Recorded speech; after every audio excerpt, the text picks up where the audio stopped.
Assalamualaikum warahmatullahi wabarakatuh. Selamat pagi, mungkin bisa melihat video ini di siang hari, selamat siang, atau mungkin di malam hari, selamat malam.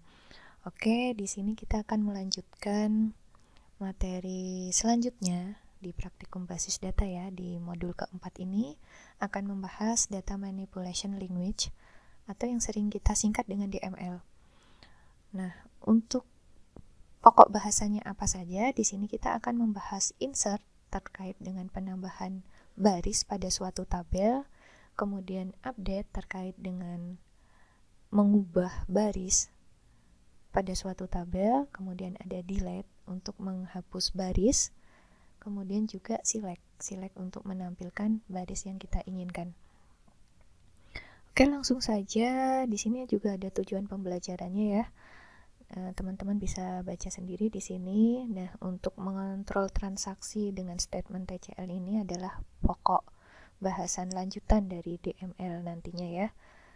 Oke, nah untuk pokok bahasan insert, update, delete, select ini masing-masing ada pembahasan yang mendalam. Nah, untuk selanjutnya, pertemuan selanjutnya kita akan membahas sub-sub bab ya dari pokok bahasan ini. Ada insert, update, delete, dan select.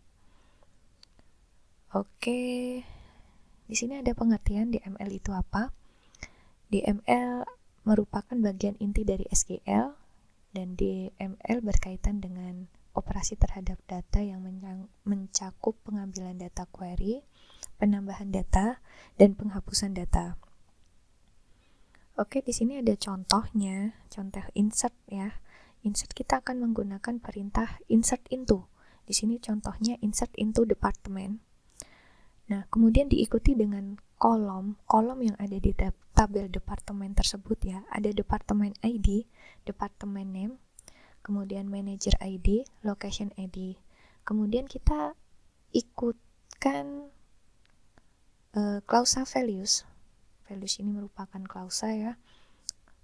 Kemudian kita ikutkan dengan data yang ingin kita isikan pada kolom di tabel departemen ya. Nah, ada dua cara untuk mengisikan baris ya. Caranya tanpa menuliskan ini kolomnya yang ada di tabel departemen, ada juga yang menuliskannya. Nah, di sini contohnya dengan menuliskan kolom pada tabel departemen ya. Jika ada menyantumkan kolom, nah untuk values-nya sendiri harus sesuai dengan urutan di sini penulisannya ya. Misalnya departemen ID 70, kemudian departemen name, public relation gitu ya. Jangan sampai kebalik, misalnya public relations ini diisikan pada departemen ID begitu. Oke. Nah, di sini ada insert data bernilai nol ya. Jika kita menemui data yang bernilai nol, bagaimana cara mengisikannya? Nah, di sini ada dua metode implisit dan juga eksplisit. Nah, untuk memasukkan baris pada nama kolom yang tidak, maksudnya datanya bernilai nol, kita menggunakan perintah seperti ini ya. Kita kosongkan saja di sini. Oke, ada yang metode eksplisit. Di sini kita isikan nol gitu. Oke. Ada update, statement update digunakan untuk memodifikasi baris-baris data. Statement ini dapat digunakan untuk memperbarui lebih dari satu baris data dalam satu waktu. Oke, di sini ada sinteknya, apa saja yang digunakan. Ada kolom, yaitu nama kolom dari tabel yang hendak diisi, kemudian value, nilai atau subquery dari kolom terkait, kemudian ada condition ya, yang merupakan identifikasi baris-baris yang akan diperbarui nantinya. Nah, biasanya juga meliputi nama kolom, ekspresi, konstanta, subquery, dan operator komparasi. Oke, di sini ada delete. Oke, sebelumnya maaf, sebelum ke delete, saya sampaikan bahwa di update ini kita akan menggunakan klausa where. Oke, di delete ini untuk menghapus ya baris-baris data yang telah diisikan tadi. Misalnya kita akan menghapus, kita menggunakan perintah delete. Kemudian kita masuk ke select. Nah, di select ini nanti ada select bertingkat. Nah, untuk select bertingkat akan dibahas di pertemuan selanjutnya ya. Di sini kita akan fokus ke select seluruh data pada suatu tabel dan juga data-data tertentu, baris-baris tertentu yang akan kita tampilkan, tidak seluruhnya. Oke, terkait dengan DDL dan DML, perlu teman-teman ketahui tentang integritas data dan kunci kandidat, primary key, serta foreign key. Oke, untuk bentuk integritas data, di sini saya akan sampaikan bahwa perlu kita mengatur dengan tipe data disertai panjangnya itu digunakan untuk mengatur integritas data. Di sini ada tulisannya ya, kendali jangkauan. Rank control adalah suatu kontrol yang dilakukan dengan menyebutkan nilai-nilai yang menjadi isi suatu kolom yang dinyatakan dalam bentuk suatu jangkauan, yaitu dimulai dari nilai paling kecil hingga nilai terbesar. Ini terkait dengan panjangnya, misalnya varchar 20 gitu ya. Nah, perlu kita atur. Pengaturan itu terkait dengan integritas data. Oke, di sini ada pengertian kunci kandidat, pengertian primary key, dan juga foreign key. Nah, di sini saya akan bahas yang foreign key saja. Di foreign key ini misalnya contohnya ada tabel mahasiswa baru dan juga mata kuliah ya. Di sini primary key-nya pada tabel mahasiswa baru ada nomor mahasiswa. Kemudian di tabel mata kuliah ada primary key-nya kode mata kuliah. Kemudian kita membentuk suatu tabel baru yaitu nilai. Nah, untuk tabel nilai ini kita akan merujuk dari primary key tabel mahasiswa baru dan primary key pada tabel mata kuliah.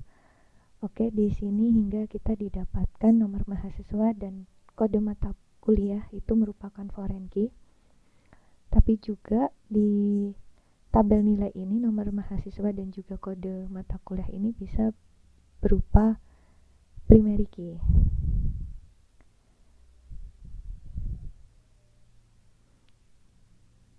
Oke, di sini juga ada contoh query ya untuk membuat tabel nilai seperti ini ya. Nah, di sini kita atur nomor mahasiswa dan kode mata kuliah itu sebagai primary key dan juga foreign key. Foreign key nomor mahasiswa ini merujuk atau mereference dari tabel mahasiswa baru yang primary key-nya adalah nomor mahasiswa. Begitu juga di sini ya, di kode mata kuliah. Foreign key kode mata kuliah yang mereference dari tabel mata kuliah. Oke, langsung saja ya, saya akan demokan tentang DML. Saya sudah punya beberapa tabel ya di sini dari praktikum sebelumnya.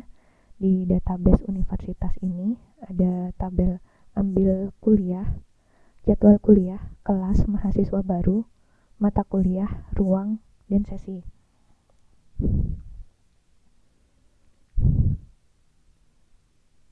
Oke, selanjutnya saya akan menggunakan perintah insert.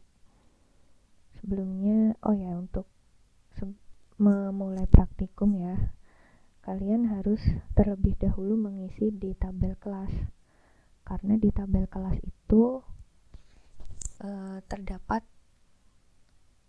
ID kelas yang dipakai foreign key-nya di tabel mahasiswa baru. Jadi mahasiswa baru ini memiliki kolom kelas yang mereference dari ID kelas. sehingga kita isikan dulu ID kelasnya. Oke. Di sini saya punya 4 kelas ya. Saya akan menambahkan misalnya dengan insert into ya. Saya akan menambahkan kelas E dengan ID kelas 24. Kita taruh sini. Saya gunakan perintah insert kemudian into.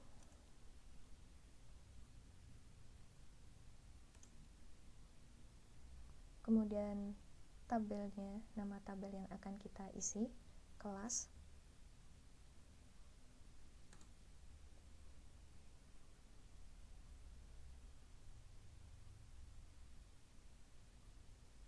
Kemudian kita ikuti clause values.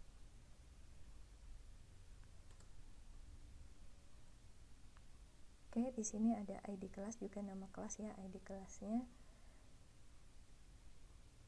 Oke, saya lupa sebentar.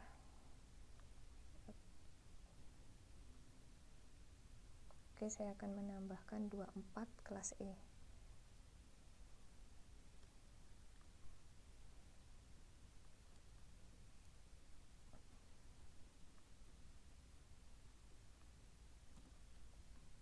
Gini ya.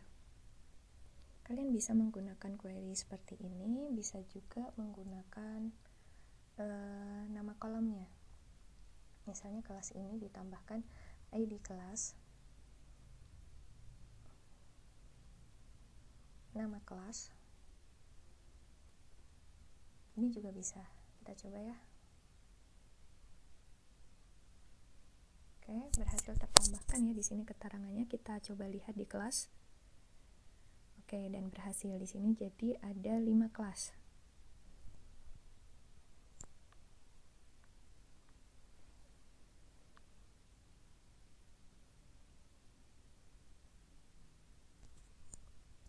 Oke, selanjutnya saya akan menambahkan data pada tabel mahasiswa baru sesuai dengan petunjuk yang ada di modul.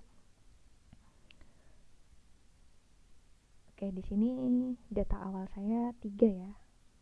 Namanya Alia Banu Bani gitu ya. Oke, kita akan menambahkan satu ya. Saya akan menambahkan satu yaitu Dita. Dita dengan tempat lahir Semarang, kemudian alamatnya juga Semarang.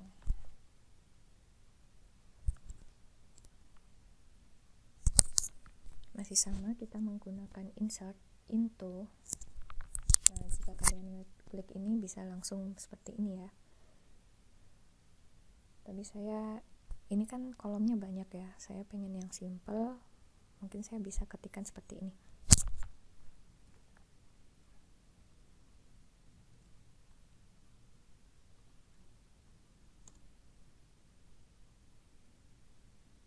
Ini saya hapus saja. Values-nya saya bisa melihat di sini ya, biar urut.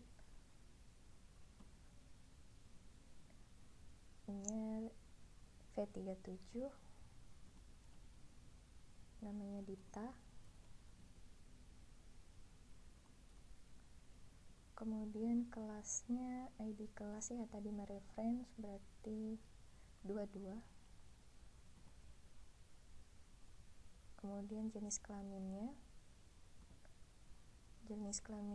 di sini kemarin kita menggunakan tipe data N6 ya, yang berisikan L dan juga P, makanya saya akan isi di sini P yang mengartikan perempuan. Oke, selanjutnya ada tempat lahir, tadi Semarang ya, Semarang. Kemudian tanggal lahirnya, untuk tanggal lahir kemarin kita menginputkannya tipe datanya date. Nah, untuk date itu sendiri kita menggunakan petik, defaultnya tahun dulu, kemudian diikuti bulan dan juga kemudian tanggal. Saya isikan 1997, kemudian bulannya 05, tanggalnya 01. Oke. Kemudian alamatnya Semarang juga.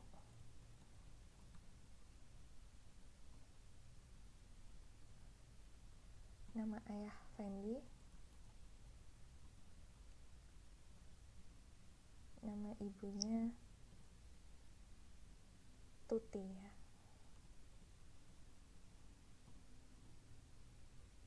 Kita coba, semoga berhasil. Masih ada yang salah ya di sini ya. Di keterangannya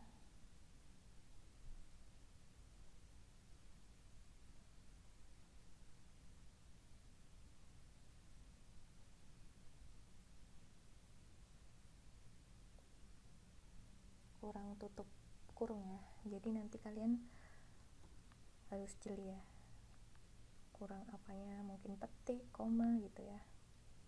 Coba kita jalankan dan berhasil. Jadi di sini saya memiliki 4 data. Yang barusan kita tambah adalah dita, yang tadinya 3 menjadi 4 begitu ya. Oke. Kemudian masuk ke menu update, saya akan mengubah alamat Dita Semarang ini menjadi Solo.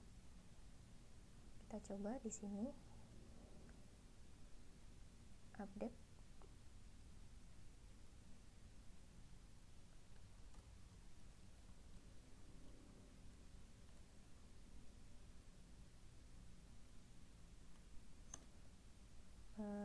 Untuk setnya saya menggunakan alamat ya, alamat setnya, alamat yang akan kita rubah. Misalnya tadi Semarang, saya akan rubah menjadi Solo. Where, nah untuk where-nya sendiri saya menggunakan nama sama dengan Dita, harus sama ya. Misalnya isiannya Dita ya harus Dita, jangan sampai salah Dito gitu ya.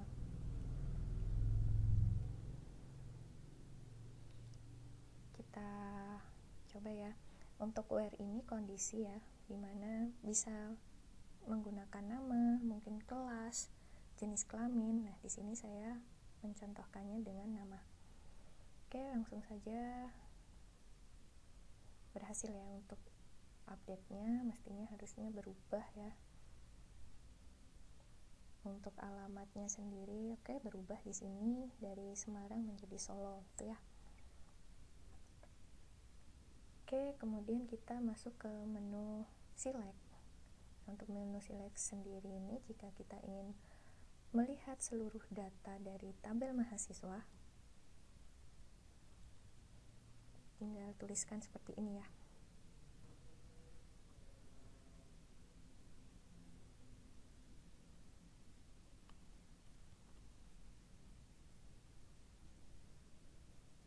Oke, ini akan melihat seluruh data yang ada di tabel mahasiswa baru.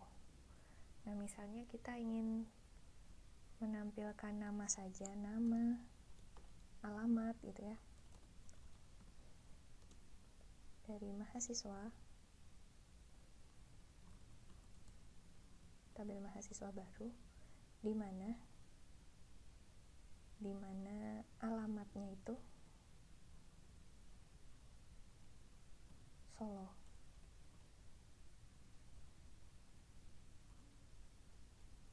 Semoga berhasil, kita coba. Nah, akan tertampilkan ya di sini yang alamatnya Solo itu ada Banu, Bani, dan Dita. Oke, selanjutnya kita ke delete ya. Saya akan mendelete Dita.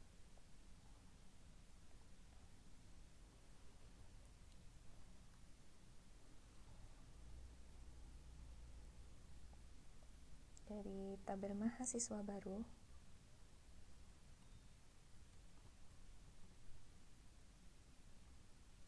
di mana namanya itu Dita. Oke.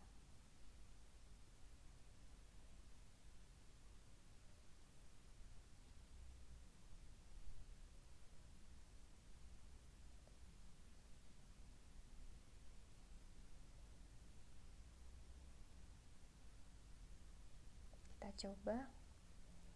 Bismillah. Berhasil ya, kita lihat. Dan berhasil dihapus yang data atas nama Dita ini. Oke, mungkin cukup sekian pemaparan materi dan juga demonya. Saya akhiri. Wassalamualaikum warahmatullahi wabarakatuh.